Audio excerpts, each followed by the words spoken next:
brother. Hey. Gary. Tony. Thank you so much for coming. Thanks for having me. I know I met you a couple of times already at the Yeah. Chamber of Commerce, but finally, for the first time, we had the chance to cross more words. Where was it? At the clinic, Riverside Clinic? Yeah, Riverside Medical Clinic, right? No, that was downtown. We were at... It was the one right across from, really close to RCC. RCC. Yeah. So which one's that one? That's Riverside Community. Riverside Community. Yeah. So we met at a couple events. We had the chance to cross words real quick. Yeah. I know the first time I saw you, you had a booth. Yeah. When you were bootstrapping your new company, SoCal. Brand new. Like we had just opened. Dude, and that's what it's been a year now. Yeah. So the people know you, Gary. Your last name? Gilman. Yep. I wanted to say Gilbert, but it's like, no, it's Gilman. Yeah, Gilman. And local to Riverside, California. Oh, yeah. Born and raised in Riverside, or? Oddly enough, I was born at Riverside Community. I was born at Riverside Community. Then we lived in Norco till I was in 3rd grade. Okay. And then moved to Morro Bay, California, up north, right on the coast. Grew up there till I went to junior college there. Then I went to University of Hawaii. I was a basketball player. Okay. You had a scholarship? Yeah. Mm-hmm. Dude, full ride? Yeah. How was that? Yeah. In Hawaii? It was great. How old were you? I was only there for a year though. But okay. Yeah. But it was great. I loved living there. Just the basketball piece didn't work out too well for me. And was that the first time you moved out of your parents? Did you move out to Hawaii? Yeah. That was my first time away from home. How was that? How was that experience? Chaotic. Really? Yeah. In what sense? Too much party? I wasn't walking with the Lord at that time. Okay. And so it was just the perfect storm of like being away from home and like getting involved with a crazy group of guys. Okay. So it was a chaotic time of life. You said something that really grabbed my attention. You weren't walking with the Lord. Yeah. And I can relate to that because to me, it's my relationship with Him. Yeah. It's 5 years, 6 years in the making. It hasn't been that long. Okay. So I remember my time in which I wasn't walking with the Lord. My lifestyle was completely different. Oh yeah. I went to school to study music, and I lived a lifestyle of alcohol, drug use, and everything that comes with with being tempted by the enemy, by the world. By the world. But by the time I finally decided to come to Jesus, my whole life started to change. Yeah. From how I lead at my house, how I lead in His business, it made a completely different ball game. Yeah. Yeah, and it does. Like, so when I left Hawaii, I actually got recruited by 2 schools, Azusa and Cal Baptist, which couldn't find a kid that would probably land in a worse spot because of my lifestyle, right? And lo and behold, I came to Cal Baptist and got saved there. So, because Sandals Church was on campus there, and so and they'd make us go to like chapels and whatnot, so as part of our curriculum and things like that. So I was hearing the word, and my brother had been walking with the Lord, and my sister as well. So they've been praying a lot, and I've been seeing through them. So it was kind of like the perfect spot for me to land. I mean, God definitely had a plan in it. He knows. It was definitely, and the night I got saved was a divine moment for sure. So when I came to Jesus, and I shared this before, but 9 months before my dad was diagnosed with cancer, we're just talking about cancer, I started to feel the calling of like, you need to come close to me because something big is going to change in your life. But at that point, to me, as I grew up Catholic, I didn't believe in church. I didn't believe in religion. And I would always say, now I understand it was the enemy. It's like, I don't need to go to church and listen to a man that has probably done worse things than I have in my whole life. Why do I need to go to him when I can go to Jesus myself? But yet I would never do that. Like in my mind and my words will say all these things, but nothing match up on my actions until I started to have this weird calling from the Lord. It's like, come to me. If you're saying you don't, literally I will hear Him say, if you're saying you don't need a man to teach you, then why aren't you coming to me? Okay, but how do I do that, Lord? And it was when I heard, it's like, okay, read the Bible. Do you read the Bible? It's like, I've never read the Bible. I never owned the Bible. So I went and I bought my first Bible. I always make a joke out of it, King James Version. And English is my second language, dude. So imagine I'm trying to read the KJV version. It's like I'm reading these words and I don't understand them. But then 9 months later, my dad gives us a call during COVID. It's like he had a cough and the cough wouldn't go away. And then he tells us it's like a cancer, stage 4. It's lung cancer. Seems like this is it. And the minute I heard those words coming from my dad, the first things that came out of my lips were, thank you, Lord. instead of fighting and being angry. And then you think about how many of us get bad news from our family members getting sick every day. And a lot of people, when you're not walking with the Lord, your first reaction is hate. It's anger. It's frustration. It's sadness. But it's nothing bad about having those feelings. Right. But to me, my feelings were completely different. And it's thank you, Lord. Yeah. Thank you, because now I understand what you were preparing me to. Something that I knew it was coming, but I didn't know what it was. Right. And now that I know what it is, thank you. That was my first encounter to say, I was like, whoa, who's this guy? Where is this even coming from? And that's how my relationship with God really started to become intentional. Yeah. And you mentioned in Sandals Church. I've been going to Sandals Church for a year now. Oh, really? Yeah, oh, and great. I'm actually active right now doing the discipleship program. Oh, great. Right here in Palm Avenue. Okay.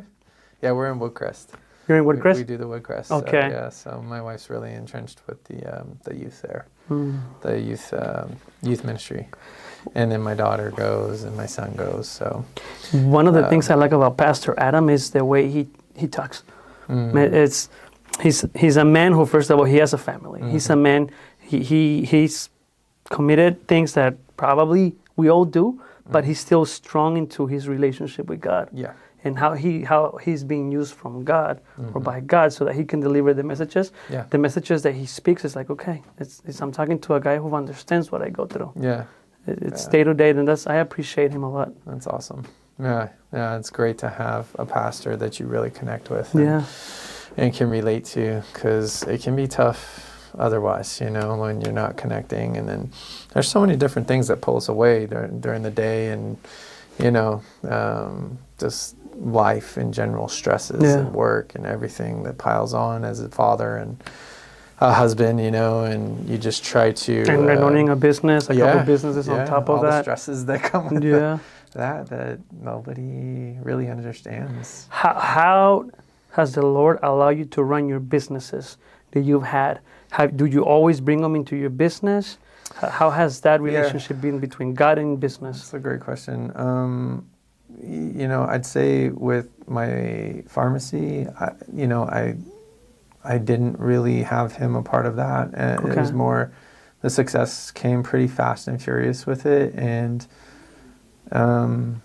it was more down the lines of when you have that kind of success early on, you've never tasted anything like that before, of, writing yourselves, big giant checks, and having a lot left over in the bank account, I guess it's easy to lose sight, and take pleasures in the world, right? Yeah. And we're called to be in the world, but not of the world, right? Yeah. And so with this business, he is at the forefront. So every day, I just look for ways to honor him through this business first. If there's something left over, great. But as of right now, he's the one that's controlling all of it, good, bad, in between. So, it is something that I've learned from, right? And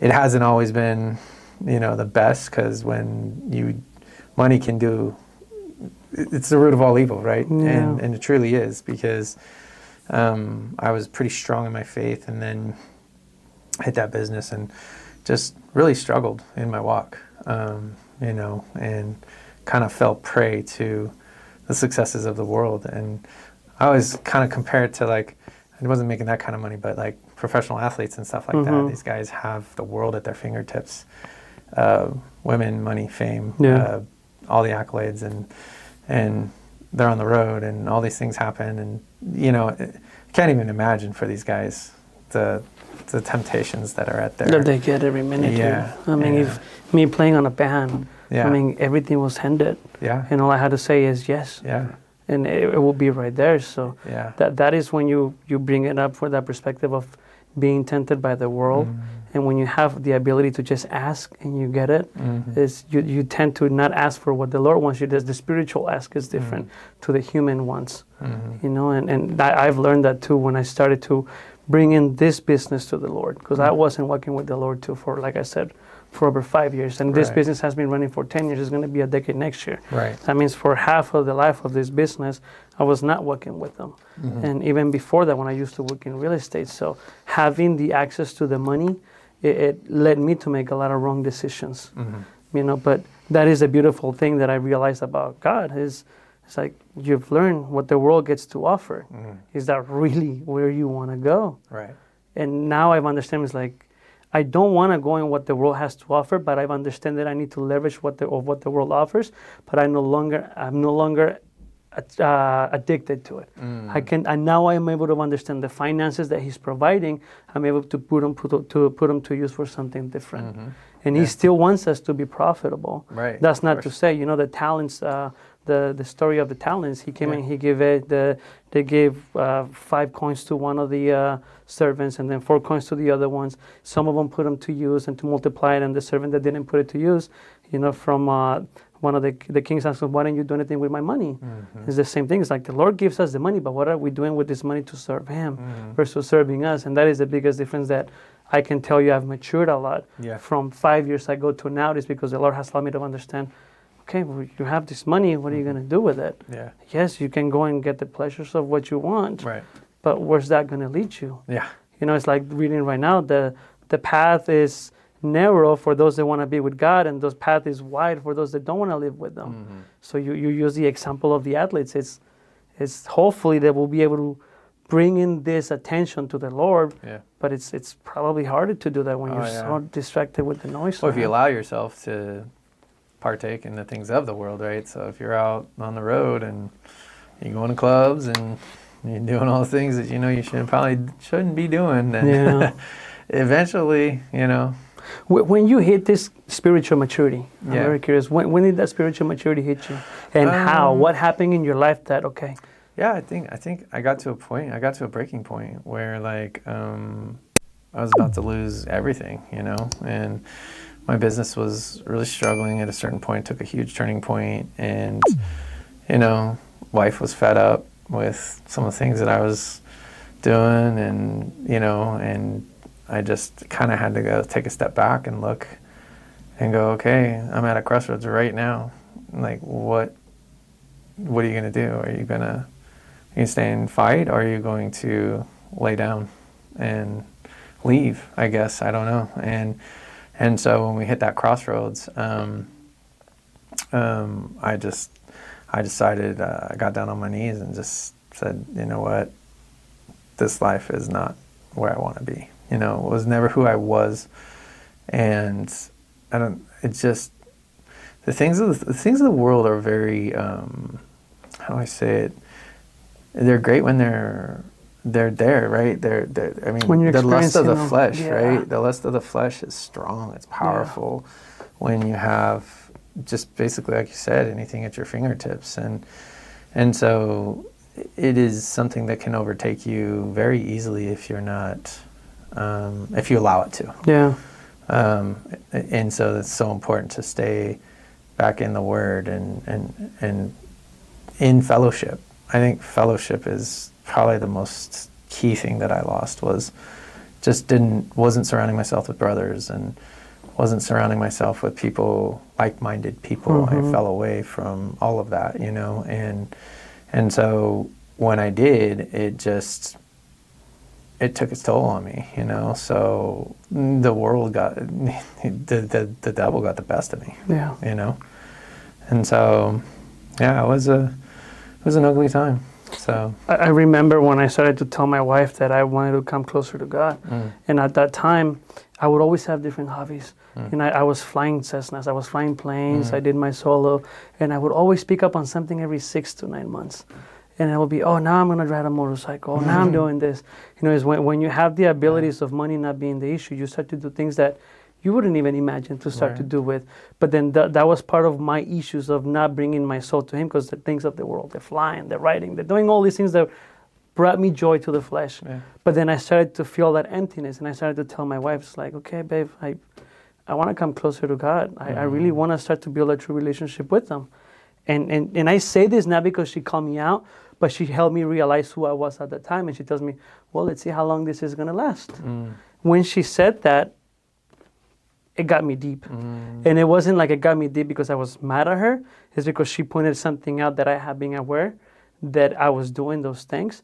But yet coming into God to me, I was like, this is not going to be like that. So I started to really give him my time. You know, I was talking to a good friend of mine, Joe Chavez, who's going to be one of the speakers at the next event that we're hosting here at the office. He starts to say, it's like, you know what? A lot of people say God is coming back. God is coming back soon. Even Forrest Frank, he's on God's coming back soon. But it's like, God's never left. We're the ones that left him. God has always been here. Yes, we know he's going to physically come back for the second coming, and then he's going to come and judge us all. But he's never left us. We are the ones that walked away from him. And why did we do that? Is because we get distracted with the noise of the world. That's exactly what the enemy does. He promises all of these things that we want to get. But then once I started to realize that I wanted to come close to God, and I started to pray, and I started to get in my knees, and I started to physically have quiet time and reading this Bible in which a lot of my questions were beginning to be answered by him. And I started to feel him. And I started to hear him. That's when I started to realize, I'm not going back. Like this walk with the Lord has been now for 4 years. I was baptized and born again, probably, I want to say about a year after my dad passed away. And that is a beautiful path about not living this life. It's like, I'm aware of the enemy. I'm aware of what he's trying to do. And it's like, I don't know if you heard this sermon from Pastor Matt. It's like, no, I was afraid of him. I don't remember who it was. But the enemy always has 2 points that he's trying to work with. The first one, which is the one that we can see, but the second point is the one that we're not aware of. And you react a certain way, and then your reaction is going to produce a chain reaction. That's what the enemy is looking for. But when you walk with Jesus, it's like, oh, no, dude, I see what you're trying to do. So you start to be more... You are able to reason on your decisions and on your actions because you walk with the Lord. Is you can see the sin, and you can stare at sin on its face, but you hold back from it because you know that sin. Versus when you're walking with the enemy, it's like you're not even aware that you're sinning. You're just actively doing it. So the point that I was trying to make is like when my wife tells me, let's see how this is going to last, that helped me so much to be conscious of the person that I was at the moment. And that person that I look in the mirror and that person is no longer there. 100%. But that didn't happen because of me. That happened because the Lord allowed me to see the person that I was because I came to him. And that's what a lot of people don't realize is God is always here. God is next to us. God is in every minute of our life, but we don't pay attention to him.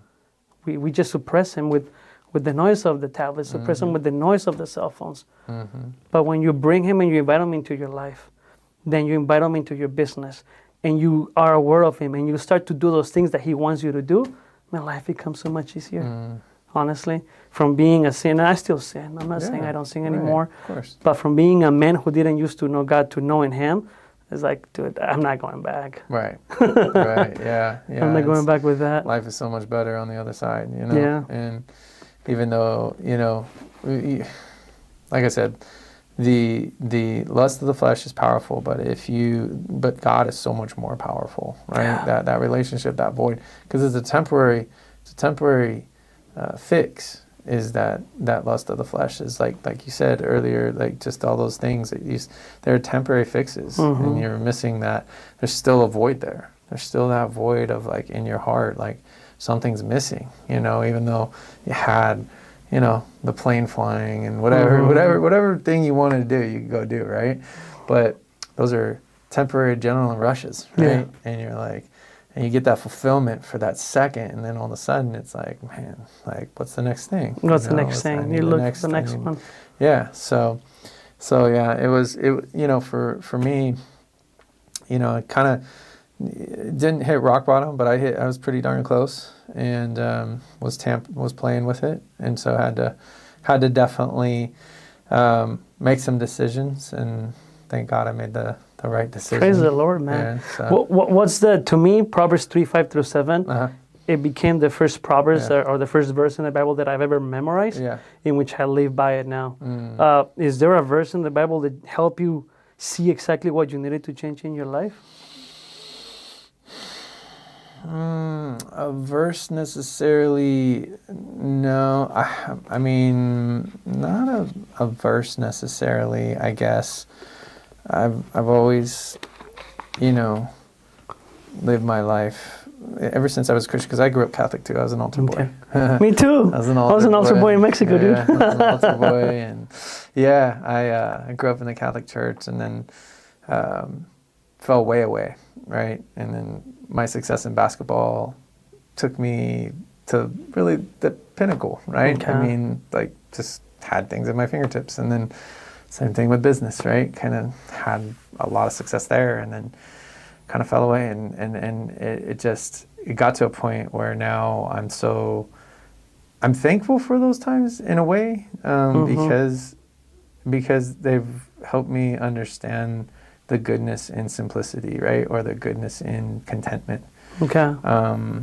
And being thankful for the little things, just daily waking up and daily having my wife by my side and my kids there, and health and wellness, and, you know, just the little tiny things that we take for granted on a daily basis. So, I mean, the verse that's always spoken to me, you know, has been, I think it's John 14:6, where I'm the way, the truth, and life. No one comes to the Father except through me. You know, and I've it's always just been a verse that I just really try to keep him at the forefront of my mind daily right now, more so than ever before, because, you know, I feel like my business has opportunity like the other one, you know, did and stuff, and I just don't want anything to get in my path anymore. I'd rather not make money like that. Yeah. You know, and be in a good place with my Lord and my wife, and I don't ever want to get back to that place again. You know, it's almost like just keep the things away from me, Lord, that you know that the pitfalls. Yeah. You know, keep the pitfalls away from me, and not so much that, like, I know I'm going to stumble and fall in work and job and stuff, but like the pitfalls of falling down that path again. Because I don't want to get there. I don't want to get there either. And that's something that I always constantly I'm praying about is, don't let me get back to where I used to be. Don't let me walk away from you again. And as entrepreneurs, it's easy to follow because, you know, we are driven people. We are people that are, you know, the things, I mean, we drive for more money. Like that's our... Like our motivation, that's a factor that we follow.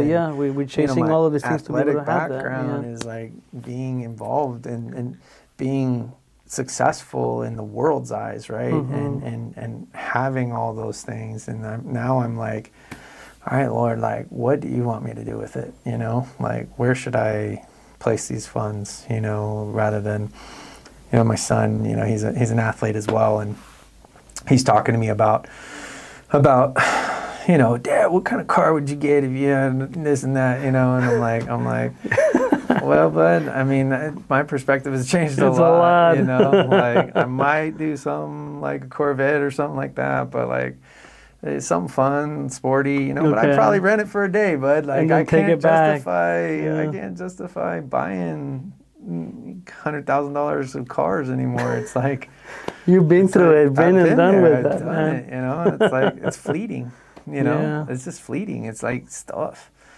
you know, and I don't know. And I'm not putting anybody down that does put a lot of value in that stuff. That's not, I guess, my goal. It's just the Lord has revealed to me that values changed. It has. Values changed, completely. man. Like, it's just completely changed. And it's like, you know, give me what I need, Lord.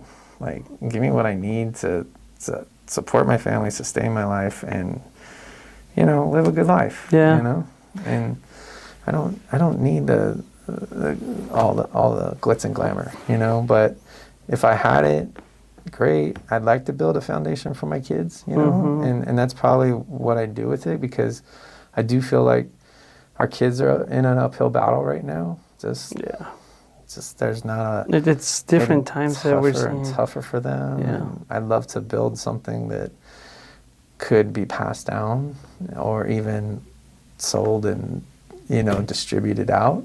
You know, I'm glad you touched on this point, because one of the things that I've always told people is like, I'm not building this company, Little Financial, for my family. Because that's one of the things they tell me, oh, that must be really cool because you can have your family work with you and your daughters can take on the business. Yes, technically they can. But building this business was never built for them. Building this business was mine. Before I came to God, this is what I wanted to do. I wanted to own a business. I remember before my dad passed away, we were walking in Azusa We lived in Azusa at that time. Okay. And I'm working with my dad, and I'm telling him, Dad, I don't know how I'm going to do it, but I want to be the one that pays the commissions. I want to be the one that pays the checks to people. He tells me, okay, but how are you going to do that? I'm like, Dad, I really don't know. Mm-hmm. But in my heart, I want to be the ones that pay somebody else. Mm-hmm. Instead of saying, I want to be the one that makes this money. I want to make all this money. I always knew that along the way, by doing these things, the money for me or for my family will come along the way. Mm-hmm. But it was a vision, it was a desire that I had in my heart to build a business, because I've always wanted to walk into the doors, opening up the doors of that door of that office, mm-hmm. and walking in there in my business, what I want to do. That was my true reason why I started the business. It was never because, I want to have my family and I want my daughters to take this, because I want them to have their own calling. I want them to have their own dreams. I want them to have their own desires. But along the way, if this opportunity comes to the point that, Dad, can I work in the business? I love that. Mm-hmm. But it was never built for them. Yeah. Then I started to realize after 5 years into the business, or go back 4 years, it's like, this business has never been for me to do these things. Because this business has been for the Lord, because of the platform that He has created. Because not through this platform, I have met so many people, Gary. That's awesome. I've been blessed to meet people in Texas, in Florida, in a lot of different states. That's great. And before I came to the Lord, it was always about the money. Well, how much commission and this. Not once did the Lord ever cross my thoughts. But then the minute I started to realize, wait a second, this platform is big. And it's big because it's not social media big. It's big because I get to talk to so many people on a daily basis. That's great. And the minute I came to the Lord and I said to Him 2 years ago, you know what, Lord? I am done staying quiet. Like, I am done turning my back on you. This is 2 years after I had already built a relationship with Him for 2 years. Okay. I am done turning my back on you for money. Well, what does this mean? I will talk to so many people and I will hear the calling of sharing a message, but I will stay quiet. Why? Because I was afraid they were going to stop doing business with me, because I didn't know how they were going to take the message, or the simple fact of putting a post in how I really felt about God. But I wouldn't do it because it's like, well, what people's going to say? Yeah. They're not going to want to do business with me. So I was turning my back on the Lord for profits. Right. And that was a big issue. Right. Until a movement that has been very loud on social media and on the news, in which they have been bringing a different agenda. For, if you want to bring your microphone up. Sorry. That's okay. They've been sharing a message very loud and very boldly. You know, whether we agree with it or not, they're sharing their beliefs. They're talking about it. Yeah. They're not holding back. Why do we hold back on talking about the Lord? Why do we do that? If they're not, think it's gonna cost us something. Maybe. Right? Because we're afraid. Right. At least I'm not gonna say we. I'm gonna talk about myself, because I was afraid. Oh yeah. That it was gonna cost me something. And then I said, you know what, Lord, I am done. These platforms that you're giving me on social media, this office that you're bringing me here is for you. For people to know that you changed my life, for people to know that you changed the way I run your business, and I'm going to start to share your message. Therefore, this podcast, look at what we've been talking about for the past 20, 30 minutes. Yeah. Not once did we talk about it when we were having that moment together. Yeah. You know, but this is what He does. He makes Himself present, but the difference is I'm talking about Him. Right. And now I'm not going to be quiet. And He keeps on opening up different doors. Right. He keeps on opening up different opportunities for business that not ones that I thought I was going to have, because I was afraid to talk about Him. It's the opposite the way He works. Yeah. You know, and it's not, once again, that He's not a lucky amulet. It's His God. And when you give Him all the glory, man, He's going to keep on using you to keep on spreading His message. But we just got to get to the point that just the way the other agenda is brave to talk about their beliefs, it's like, okay, we're going to do it too. I'm going to do it. And therefore, we're seeing a huge revival right now. Yeah. Social medias, music is like, people are paying attention to the Lord. Yeah. You know, so. It's amazing to see like the revival. I mean, even through the whole, God rest his soul, Charlie Kirk thing. I mean, you saw though, Charlie's passion was the Lord, you know, and his family, of course. But I mean, you see that what's happened through that too, though, and it's been just like a revival around the world. Yeah. And the amount of people around the world that he touched, but then for Christ, right? And that not just that he was able to win an argument, you know, but like his message was loud and clear that he loved Christ first. Yeah. And so like you see, like look at the amount of people that came out. That is the biggest event in Europe I've seen in a long People time. took on the streets, man. Yeah, I mean, it was unreal, and that was all in the name of Christ and Charlie Kirk, you know? And that's what God does, man. He turns things that people wouldn't even think into something for His glory, you know? People may not agree with him and a lot of things that he might have said. But the one thing is that I agree with is he was bold about his relationship with God. Yeah. And he talked about it.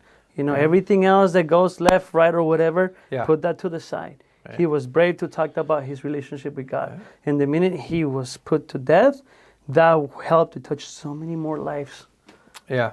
And in positive, I feel like in a positive way. And there was some negativity around there too, but that I think it paled in comparison to the positivity that came from something like that, where it could have just been devastating. I mean, it was devastating, don't get me wrong. But at the same time, I didn't agree with everything that he said either, or I wasn't always in like this big, you know, Charlie guy. I mean, right. I liked listening to him and the things he had to say and what his movement stood for.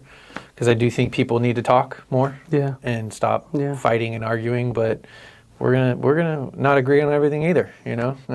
But can we talk through it? Can we talk through it? Can we be different? Exactly. Yeah. At the end of the day, that's the beautiful thing about this country. That's how this country was built. Right. You know, it's in different opinions and different religions and different races and different comes and ways for people to build it. Not to get to the point that you're killing somebody because you don't agree with it. Right. It cannot get to that. Baffling. It cannot get to that. But at the end of the day, look, bringing it back down, the second coming is going to happen. And a lot of the things that if you do read the Bible, it's like, you're seeing it happen.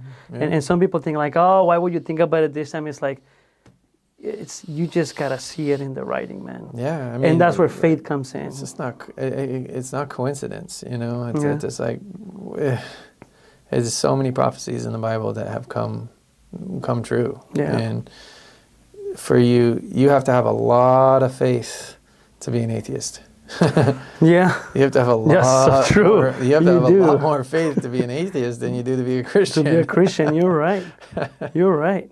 I never thought about it like that. Yeah. It's I mean, with as many, if you truly like get into the apologetics piece of the Bible and really start to look at the archaeological finds, the science, everything that is supporting a God, right? It's irrefutable. It's irrefutable evidence. You can't sit there and ignore it. And even scientists are jumping on board now. Yeah. Because there's just no other way to explain some of the things. I mean, the intricacies of our bodies and just the eye itself. The fact that I can look and see that that's you and then reflect back and process that in an instant, right? And it's amazing. So anyway, sorry. No, you're good. Out in left field right now. But that's the whole point of this podcast. So I know you worked in the medical industry. You pretty much, I would say, your whole entire life, right? Medical, pharmaceutical. Pretty much. I found pretty quick after college that I didn't want to just be in business to be in business. I had a passion to help people. Okay. And so, why the pharmaceutical, medical industry, and which one was your first job in that industry that you say, okay, there's something here that I want to follow? The pharmaceutical industry was more selfish means. It was more, hey, good paying job, company car, and I get to sell something where I can roundaboutly help somebody, like I'm helping doctors help people. Okay. You know, so, but I was really green. I was, not very knowledgeable in healthcare, really didn't understand the inner workings, was just a worker bee, just went in there and started to just work. And did it well, I made my rounds, I had my routing, I went around, talked to doctors, educated them on my product. Keep on talking to me. I'm just going to make sure it's recording. Yeah. Okay. Don't worry about it. Oh. Because they'll edit this part out. Oh, okay. Okay. Go ahead. Sorry. No, you're good. Didn't work. Because when you moved it, I hit the button. Yeah, but then what happens if it doesn't pick it up, at least we have it recorded. Okay. I'm like, that's why sometimes I look that way to make sure everything looks okay. I look good now. Just kidding. I'm like, what do I got? My teeth. No. No, yeah. So got in the industry, kept getting laid off. Had worked at 3 companies in 5 years.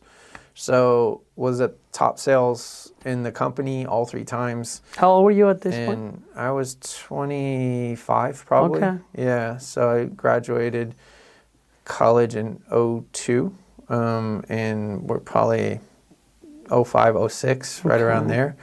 And so I jumped into pharma, really enjoyed it, but enjoyed the job itself, but saw that like the industry wasn't, I don't know, pharmaceuticals was kind of like there was a lot of dirt around it and stuff, and some things I didn't like about the industry. What was one thing you didn't like about the industry?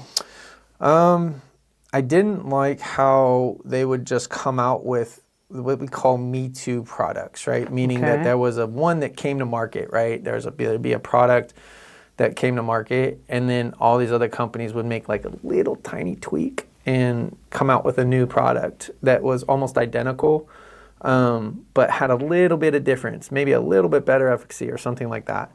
And you have to go out, and I sold in an industry where there's 6 of them, right?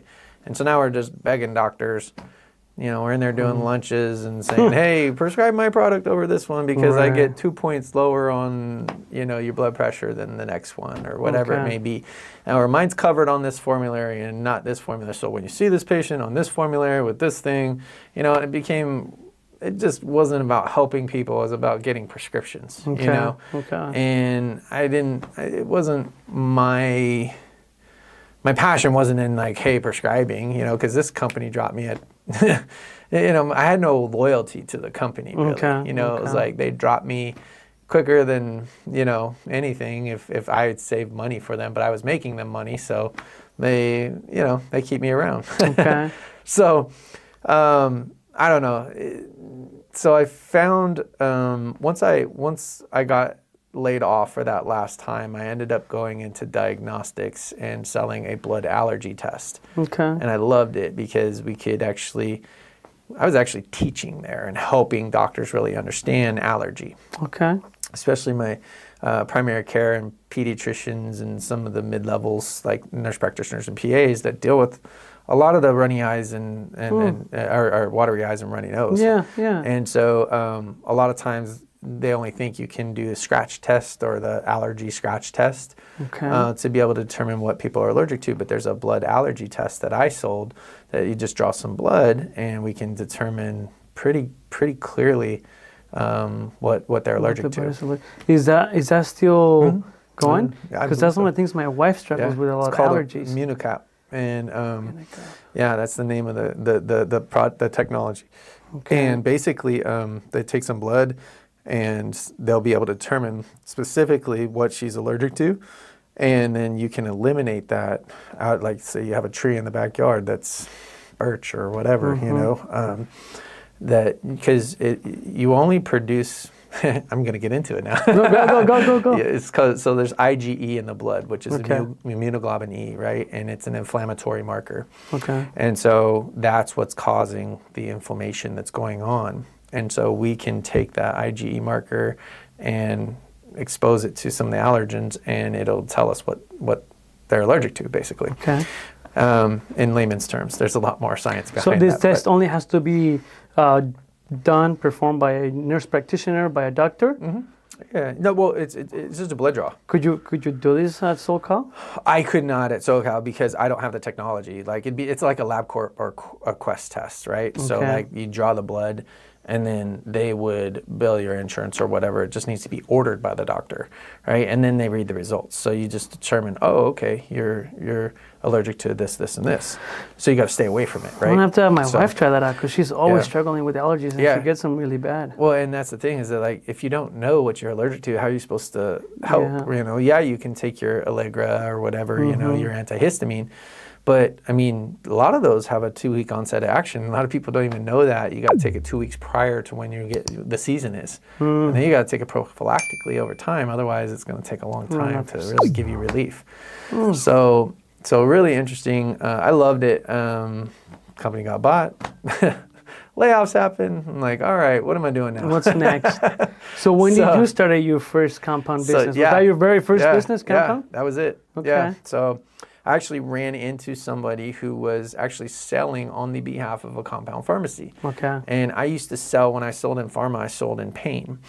And I sold a product called Flector Patch, which is diclofenac or ibuprofen in a patch. And you put it on, and it go through the skin, and it target the pain at the site, right? Okay. So if you have shoulder pain, you put it on your shoulder or whatever, you know, and you get pain relief. And doctors would always go to me like, why don't you ever do diclofenac and lidocaine together? Because there's two different patches, and you'd always have to put the two patches next to each other and all this stuff, and doctors cut them and all these different things. And so I was like, man, I don't know, like I'm just this messenger here, you know, just like guy. And so oddly enough, she showed me her prescription that where doctors could write, and one of them was diclofenac and lidocaine, and I was like, the whole formulary, they can put their own compounds in, so everything themselves. I went back to my doctors and said, hey, what do you guys think of this prescription right here? And because it had like 10 different product lines on there. Yeah. And they're like, yeah, this is great. Well, I kind of got involved with this pharmacy, but then the pharmacy, real quickly, I knew that it wasn't somebody that I wanted to work with. Okay. And so I started going, okay, so what? And again, finding niche, kind of going back to our discussion over there, finding niches where I can do things better, right? Okay. And appropriately, even if it's done poorly, right? And so I said, do you have to be a pharmacist to own a pharmacy? And you don't. And I mean, I didn't compound anything. I had a great compounding pharmacist that did all the work on my behalf. But my job was to get out there and drive, you know, prescriptions and let doctors know it's available. And doctors love this stuff because nobody wanted to prescribe opiates. There was the whole opiate epidemic at that time, you know, and everybody was getting hooked on Oxycontin and Vicodin, and it was a mess. And so they jumped right on. Like it was great. And so we were getting prescriptions left and right coming in, and it was working really well for people.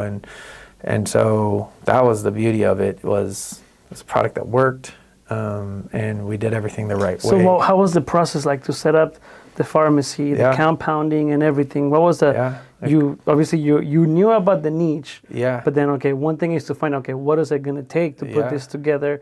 What was the capital to bootstrap it? How was that process like, and how old were you? It wasn't, so I was probably, 28, 30 years old, And that was your first business in this industry? First, yeah. Okay. Yeah, 20 to 30 years old. And the process was really understanding, getting with a pharmacist, right, before we opened our doors, finding space, right, that was conducive for what we were going to do. Going on the Board of Pharmacy website, looking at all the guidelines for pharmacy and compounds and whatnot, getting with a compound pharmacist who would allow... knew all the ins and outs, right? And then really leaving that piece to them, you know, like leaving the whole pharmacy compound piece. But were they a partner of this pharmacy, or they was just he couldn't. He was part of a union. Okay. So he could not be a part of it. Not to say that he wouldn't have, but he just was happy. He just wanted to do his thing, you know. He really didn't want to be involved in the ownership, which worked out really well. So, and so he did all the research, found all the products. We got involved with there's a company called PCCA, Pharmacy Compounders. I can't remember the acronym, but it's basically all things compounding. And they've become huge. But back then, they sold the product, they sold the compounding equipment. Everything was like a one-stop shop. So they were great. And so we just went on there and So, I mean, honestly, the investment was minimal. It wasn't that bad, but then... Because the pharmacy had already all the equipment running. Yeah, but then, well, we weren't doing anything sterile, right? So we were doing topical, which is non-sterile. Everything we did was non-sterile. So if we had sterile, we'd have to have a clean room and like gowns and like your expenses go. And we eventually had to have a clean room. So California made a mandate that even non-sterile products had to be in a clean room. Okay. So we ended up having to invest in a clean room, which was like $150,000 for the clean room. And then we expanded our operation into a bigger place. And, so we were there from about 2012 to about 2018. Where was this at? In Orange County. Orange County? Yeah, okay. we were down in Orange County. And so we did a lot of mail order stuff, okay. so it was a lot of mailing out and shipping and whatnot. But it was just in California, mainly Southern California. Okay. So it was overnighted. Everything's overnighted. So how long did that venture run for? And what was the peak of it? You don't have to tell me how much it was creating in revenue, but maybe just I don't mind. I mean, in 14, 15, I can't remember which one, we did about 15 million. Okay. It was about the peak. Okay. And then, we ended up kind of, I think, making a little bit of a mistake because we wish we would have seen the writing on the wall with the industry, with what the insurance companies were saying and how much time we had, because we built this big sales force, right? And we ended up, doing it at the wrong time because we invested all this money in training and placing people, and then the industry, like right after that, like probably 3 months after we did all that, the insurance companies stopped paying. And it was just a huge... How much was that investment to do all these adjustments? Hundreds of thousands of dollars, yeah. We were paying people really well. So, it was more like a pharma kind of atmosphere is what we were trying to create. Okay. Like trying to create like a get away from maybe more of like these high commission payouts and stuff like that. Okay. How many reps you guys had with you? We had about 10. Okay. And then a manager too. Okay. So one manager and about 10 reps, and they were all pretty high salaries, and they also had commission built in and stuff like that. So it was a pretty big investment on our part, but we were trying to, like I said, go to the payers. Did you have a partner at that time, or was I did, yeah. I had a partner, and he was great. I mean, we had a really good run. We were trying to go top down and go to the payers and sit with the payers and see if we could contract with them, but it was some bad players in the industry, since we sat over there, and some people doing some things the wrong way, and they were kind of ruined it for all of us. So that kind of ties down to the beginning of the conversation, is at that time of your life you were not walking with God, because now I understand the type of revenue that you were dealing with. That's why it was easier to make different decisions at that time. Would you say that was part of God's plan to make you go through that, to kind of start to align yourself to Him, or did your alignment with God happen way after that adjustment in your business? No. Yeah, it was definitely bringing me to my knees for sure, because you don't need. I don't think. Well, I shouldn't say you don't need. A lot of people don't feel the need for God when things are good. Like when the gravy chain is going and you're eating good and you're eating steak and potatoes and you're going to the best restaurants and you're doing whatever you want whenever you want. And vacations and everything else, is going good. I mean, God becomes an afterthought, and sometimes not even existent. And your relationship with Him can really suffer if you don't, if you allow it to.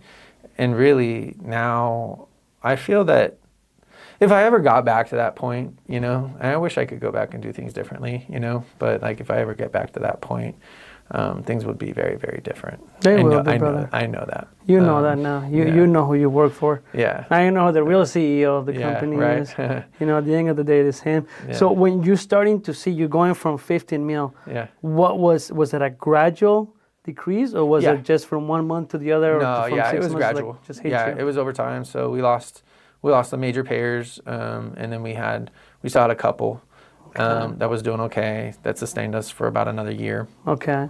And then we moved over to some other products that were far less superior. Okay. That still offered us some good margin, but it just didn't feel like we weren't happy about the efficacy, and some of the patients like weren't happy with it, and so they wanted the other product, and it's like, don't have access. You got to call your insurance. And it was a tough time. So we then talked to Walgreens, and they bought the prescriptions. How was that process like? Okay, as a CEO, you're running a big team. You have high-paying independent contractors. Yeah. And then you still have a family. And then were you the CEO of the business? I was the COO. COO. Yeah. So how was that conversation like behind doors when you get into that point? Okay, I think we're gonna have to sell. Yeah. How was that process like? Looking at P&Ls, looking at P&Ls every month, going, oh my gosh, like this is a lot. And then just really going, and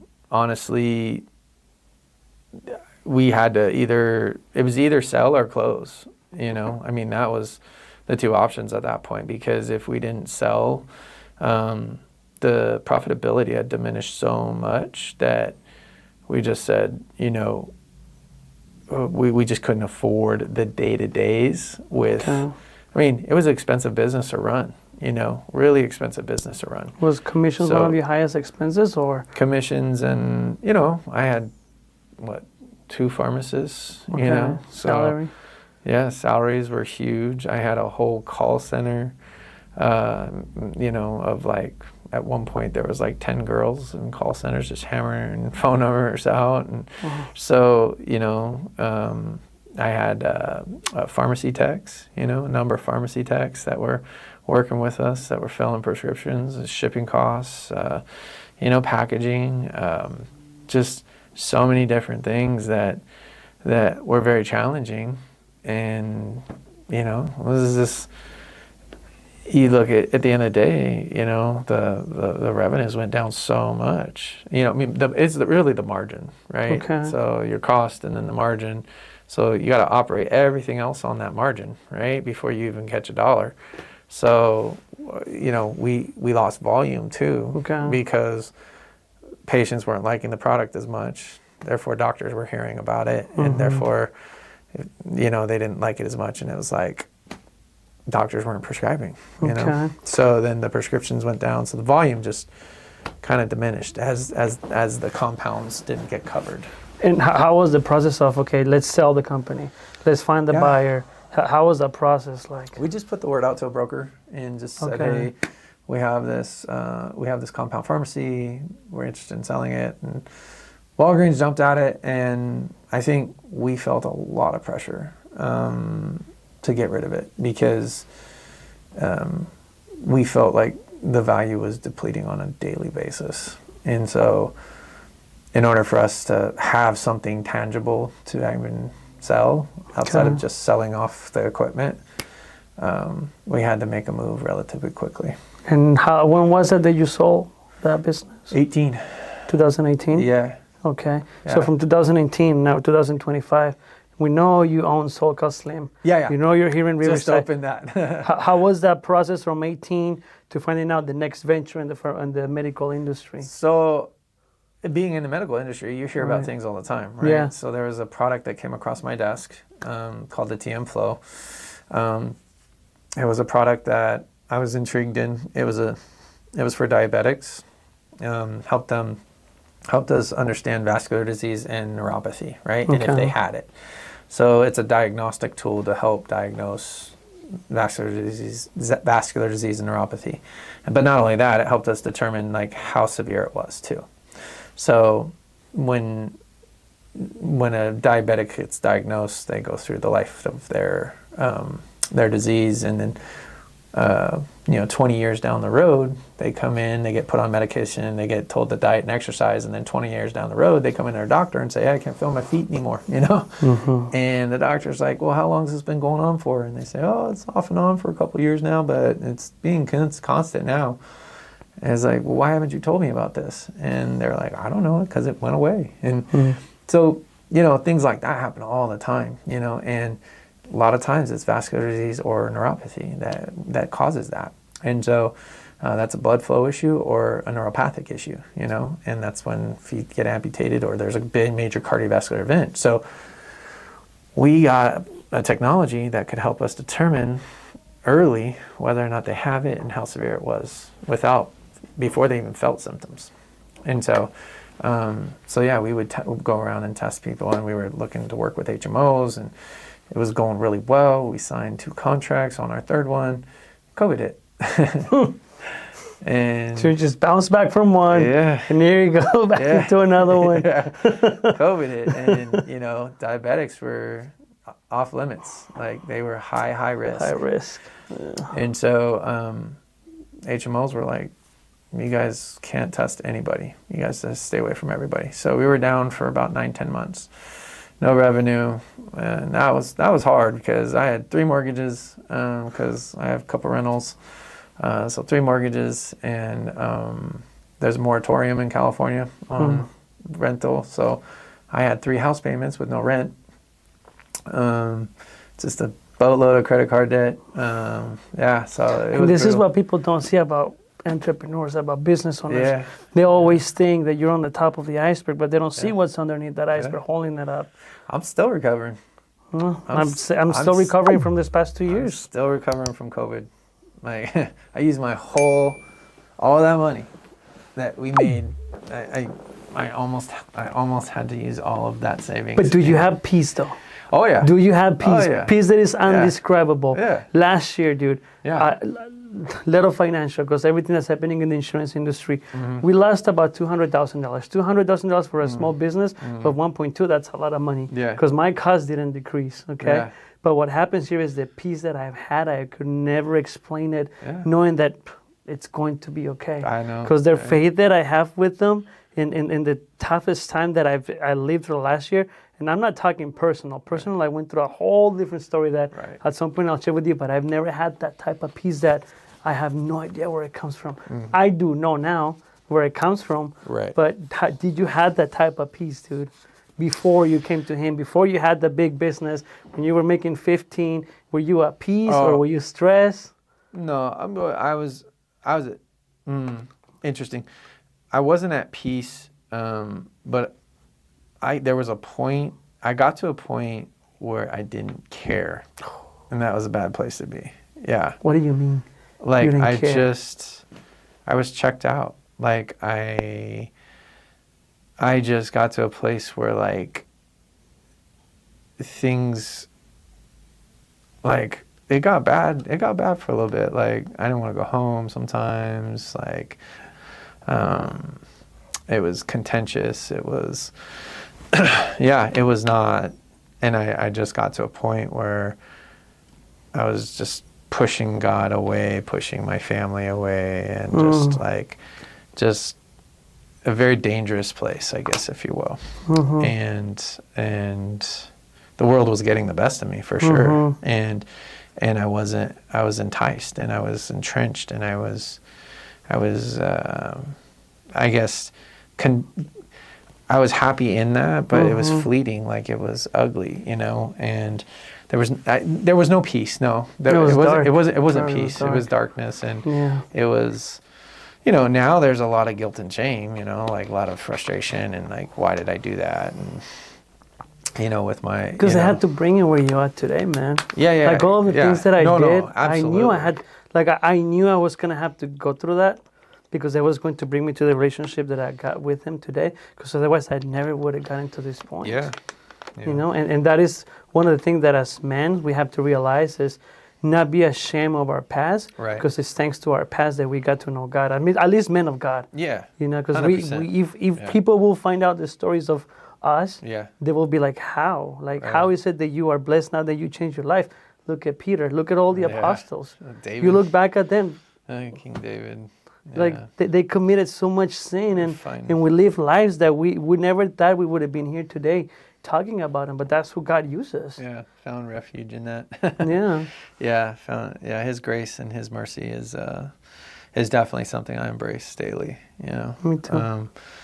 But yeah, it just got to a point where peace was not a part of that. I'm definitely at peace now. Like I have a little bit of stress, you know, obviously building a new business, 47 years old, building a new business, you know, it's like, you know, it has its moments. But honestly, the things that happen, I see now clearly and much better than I ever would have in the past. And I feel really, really good about where we are. So how did Soul Call came alive? How was the idea? What was the niche?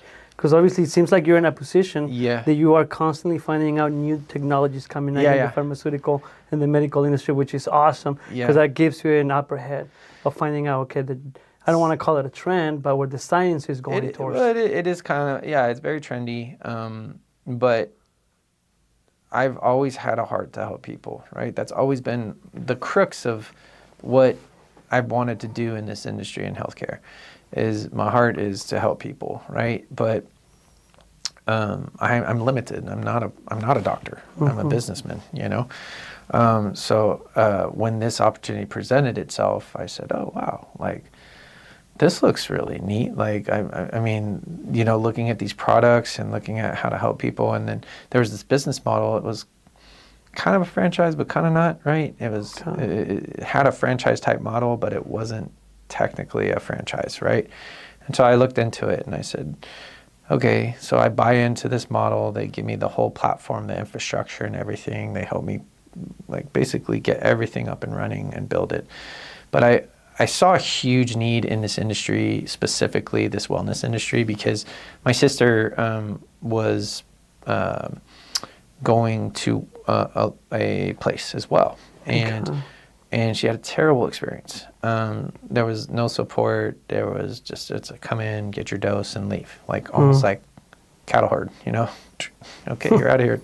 Okay, you're out of here. And so for me, I looked at that and I go, I just basically, it's similar to what I said before, I can do this better, and I feel like there's so much technology and so many things out there that we can do to help people get to their goals, right? So I've invested in like an in-body scale, right? That helps us look at skeletal muscle mass and fat mass and looks at water retention. And that's what I mean when we look inside the body and we look at what's going on inside the body so that you're not just looking at the number on the scale and so focused on that number and saying, hey, this is, my weight went up this week. Okay, well, did you gain muscle? Did you lose fat? Did we gain fat and lose muscle? It's an education, It's talking them through the whole weight loss journey and saying, don't get stuck on a number on the scale.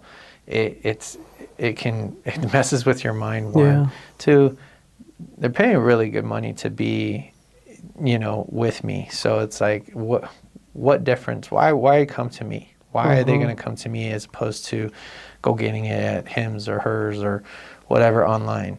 And it's like, it's the support. It's the ability to come in and say, hey, I'm feeling this today. I got some real bad GI distress, or I got constipation or diarrhea or any of the side effects that come along. It's like, okay, well, let's talk through this. Okay, what's going on? How's the diet? Okay, is there anything added? Did you add new? We talk them through some of these things, and then if need be, we get doctors involved. And so that's the piece that is so, I feel like, important that people understand, is that we're here to support, but not only to support through the weight loss journey, but even like create sustainability over the long term. Because if you're not creating good habits, the weight's going to come right back. If you're still eating burgers and burritos and, all that stuff we love, don't get me wrong, in moderation is great. But still. But like if we're eating fast food, 3 times a day, 5 days a week, that is going to come right back. That weight is going to come right back. And it's not just the weight.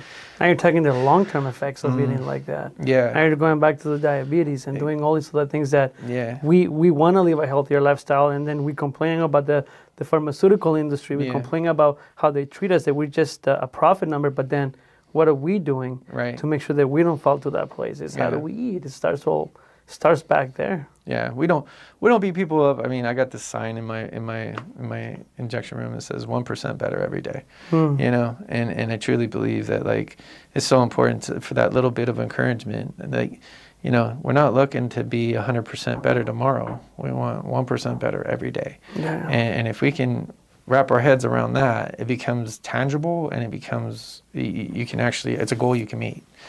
And I'm a goal-driven person, so I need goals in front of me for me to stay motivated. And I mean, an entrepreneur, a true entrepreneur, you're going to have a lot more lows than highs probably. Unless 100%. Unless you, and if you end up hitting it big, stack that money away for the rainy day because it's coming, I promise. It's going to happen. It may be 5 years, it may be 10 years, but there's rainy days for entrepreneurs. You mentioned your age right now. You said 47? Yeah. So 47 and starting a new business. Yeah. I'm curious the support from your family. 47. How has your wife taken it? She went through a high one. Yeah. She went through a low one. Yeah. She's been through it with you now. How has her reaction impacted the fact that you're doing business again, but now she's just a different man, a man who's with Christ? I'm kind of curious from that perspective because I wouldn't be able to be here if it wasn't for my wife's support. Yeah. And even when I was a jerk to her, she still supported me and is still here with me. How's that process?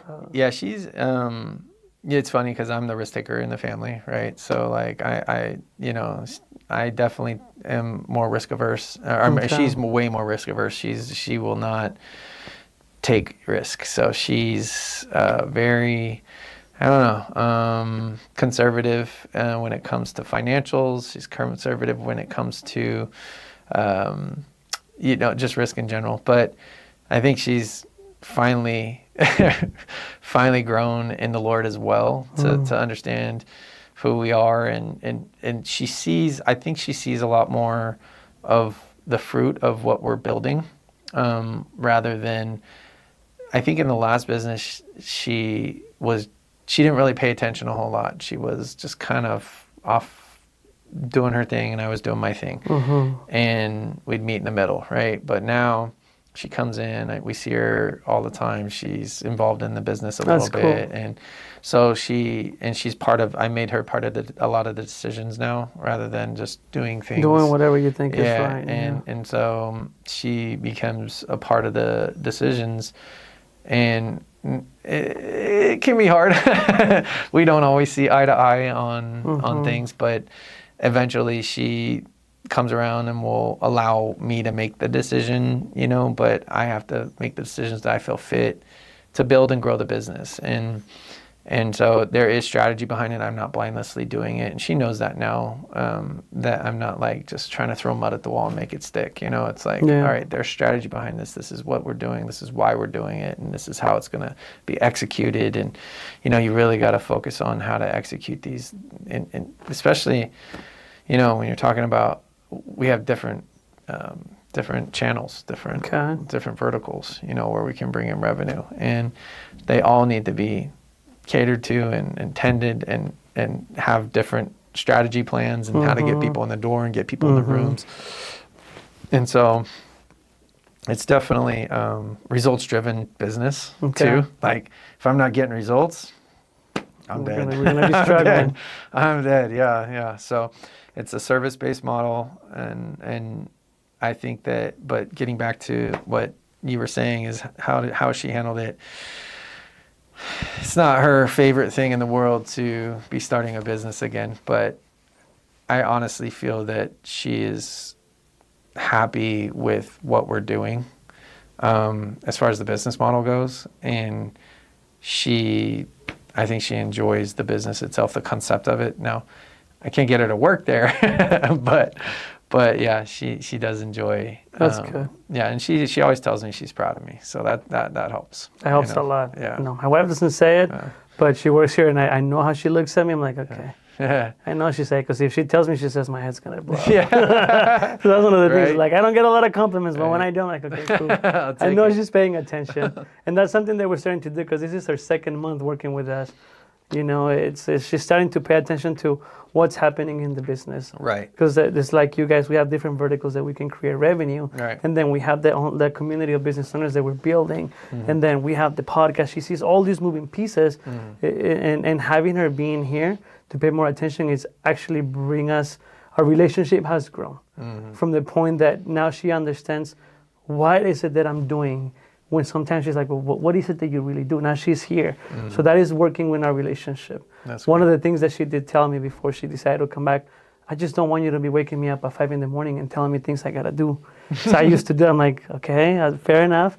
So now I don't bring it up at home, but she brings it up. Like I noticed that she's the one asking me questions about the business. I'm like, Okay. Yeah. So is this a trick question? Like, can I really answer? Can I get into it, or are you just testing me? Like, right. But those are some of the things that I appreciate working with her now.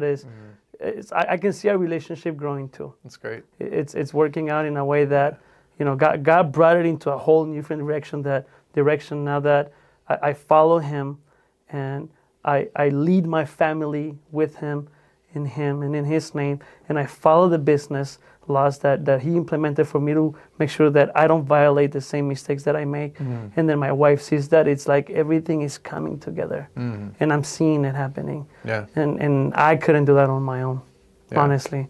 Yeah. Well, to not keep you, because I know you got a game. What time is the game today? It's 3:52. Yeah. It's 4 o'clock. Not too bad. Okay. It's not too bad. We got a little bit of time. So what would be an advice that you would give to another business owner?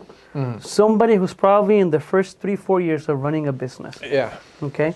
That you obviously have in 10-15 years now. What would be an advice that you would give them to be able to help them grow their business?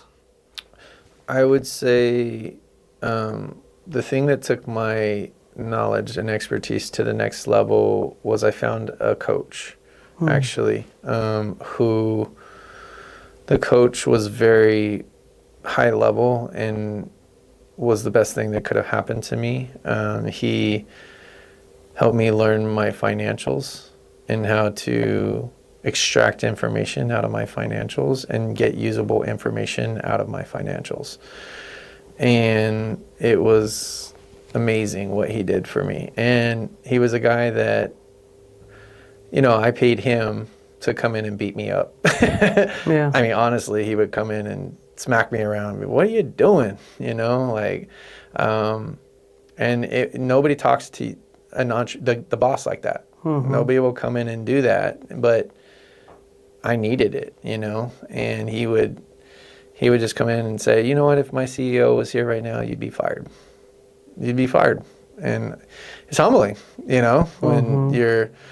when you find somebody like that commands that kind of respect, because he was the CFO for Toys R Us, and he was the COO for Miller's Outpost back in the day, and so he'd been in some pretty high-level positions. And when you find somebody from that kind of caliber and he's older, he's an old school guy, but he sure would set me straight. And I would say for anybody looking to really take their business to the next level, find somebody that can come in and hold you accountable in ways that staff can't, because I think we all need somebody to come in and that knows more than we do. Maybe not about our business specifically, but knows business and can say, even as a reference, you can just call and say, hey, I'm looking to hire this person, what's important here, and we all, we can call buddy and stuff like that, but when you find a coach who's vested, I think it helped me a lot. It really did, because I'm an athlete, right? So for me, it translated really well, and I needed that coach, very coachable, that father coach figure to kind of come in and crack the whip on me. And I would say if anybody was really, really wanting to do something because there's a lot of coaches out there though too, so there's a lot of people that say they're coaches out there, but they haven't even run a business, but they have social media presence. Right. So you also have to be very careful in that too and do a lot of vetting. But I got really lucky in the gentleman that works with me. So that's awesome. Yeah. What are some of the key factors that you see difference in SoCal that are going to make a difference for the next 3 to 5 years on how you're running the business? I would say lean and mean. I'm staying as lean as I can without sacrificing service. So, because I am in a service-based model, so, but I want to run lean and keep it lean as if I within reason, right? I'm not going to sacrifice product or service, but definitely want to stay as lean as I can. And because last time I told you that I made some pretty big mistakes and I squandered a small fortune, being foolish. And should have come out of that with a lot more than I did. And so, that, with that being said, I'm not going to make that mistake again. So learn from it. Yeah, learn from it. My last question to wrap it up. Yeah. What are Gary's values? Not SoCal's, Gary's, your values as a man, as a business owner. What are the 3 values that you stand for? I'd say God. Put God first. My family, my wife second, my kids third. I would say the values, integrity. I do my best to uphold the utmost integrity for every single one of my business. I want to put a good product out, but at a fair price, So I'm trying to go to the masses and not be something where people come in and they are strapped to try and work with us. So I'd say integrity, affordability, and just trying to, I guess, help people. Like ultimately, at the end of the day, that was my heart when I got into this, and it hasn't changed today. Like the whole reason I do this thing is to help people out. It's the same with my walk too. Like. I do have a passion to help people, and I have a passion to the lost, go help the lost, and the people on the side of the road that sometimes God puts it on your heart to just say something or even give a little, here and there, and try and figure out ways to, go buy a burger for somebody, and things that people don't see. Yeah. I mean, it's just, but I think that if you get back to those words, I mean, integrity is the biggest, is probably one of the biggest. I mean, God first. I mean, God's such a big part of my life now. I try to honor Him daily, but it doesn't always work. It's every day, man. One day at a time. Work in progress, right? And God knows that. Jesus knows that. Yeah. He knows we're man. He knows what it was to be a man. He was man in the flesh. He knows exactly what we go through. Yeah. And that's why He has so much compassion for us. Yeah. Because He was perfect. We're not. Yeah. He knows how much we have to deal with being tempted by the enemy. But still, knowing Him and keeping Him in our crosshairs, it makes it so much easier to live this life. Very passionate. Yeah. I mean, It's one of those things where God, he digs us out of the depths, out of deep, dark places. And it's just, sometimes it's hard because as guys, we hold on to things, and we want to fix things, and we want to we're always trying to be okay, I can fix this. Or guys and entrepreneurs on top of it. Yeah. Guys and business owners is but dude, then it's God's knuckleheads. I saw this thing the other day. It was I sent it to my wife. It was a little video, and it said, I said, this is how my conversations with God goes, and or with Jesus go, and it's Chris Pratt on one of his shows. It's this is a great idea, but it sucks. You got to listen to me. It's so funny. You're going to have to listen to what I'm about to tell you. I was like, Jesus, it's every conversation with Jesus. As an entrepreneur. That's exactly how not even just daily living, man, daily walk with Him. I know. Well, Gary, I don't want to end up this podcast without giving you the opportunity to look at the camera and tell us about SoCal, where they can find you, everything about you guys, what you guys do. This will be the video that we're going to post on. We're going to tag and do a collaboration so that we can share it on social media. It's great. And then wrap it up with a message that you might want to give to somebody if they're still searching Him, if they don't know Him. Yeah. So, the floor is yours, brother. I appreciate it. Well, I'm Gary Gilman. I own SoCal Slim. We opened up a year and a half ago in Riverside. We are a weight loss clinic, so we provide a safe environment for people to come and get the Ozempic and Mounjaro shots or semaglutide, tirzepatide, depending on what your knowledge is of the shots. yeah, we have a lot of resources. We now do contouring, we do muscle building through EMS therapy. We do a lot of different things there. But really, at the end of the day, who are we? Like you said, we are a company that's opened up because there's a huge lack of education around these products. And again, we want to provide a safe environment for people to feel good and come and get their dose and really reach their goals, but sustain their goals. So you can find us at 6857 Thomas Avenue in Riverside here, just down the street from the office. Or you can call us at 951-557-5008. And all our consultations are free. So no obligation, just give us a call and we'd love to work with you and help you out and help you reach your weight loss goals here for this year and beyond. Hey, New Year's resolutions coming up, man. Yeah. It should be a busy season, but doing it with you just talked about a coach to run your business, a coach to help you reach these goals, using products that there might be a lot of noise around them, but it's understanding them how to use them and what goes along with them. Well, they're not right for everybody. I'll be honest with you, like these products, like everybody, losing weight is the big buzz right now, right? Like you said earlier, but these products aren't right for everybody, and I've actually helped educate people on the right product because there's a ton of peptides out there. There's a lot of great products out there. There's stuff for muscle. There's stuff for fat loss. There's stuff for there's stuff to help with inflammation. There's stuff to help with pretty much any condition that you have. If there is one, we can help.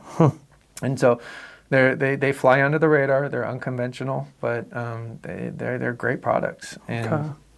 And so we provide a platform for people to get help and treatment. And yeah, it's a really, really great opportunity to get in touch with some great products and feel good about doing it in a safe environment. Well, brother, your heart's in the right place. I'm talking to you. I see your reactions. So, you're doing it with the right intentions. So, thank you. Pleasure meeting you. You too, I appreciate you coming over here, man. Absolutely. Honestly, I hope you got something good out of these conversations. So yeah. Well, I'd love to. Hopefully another year here or 6 months down the road, we'll give you some updates. We'll see where this goes, man. We'll see where this relationship takes us. Yeah. But in the meantime, thank everybody for watching this episode of Road Conversations, sponsored by Leto Financial, Mixing Knowledge, and TG Consulting. In the meantime, we'll see you on the next one. Have a blessed day.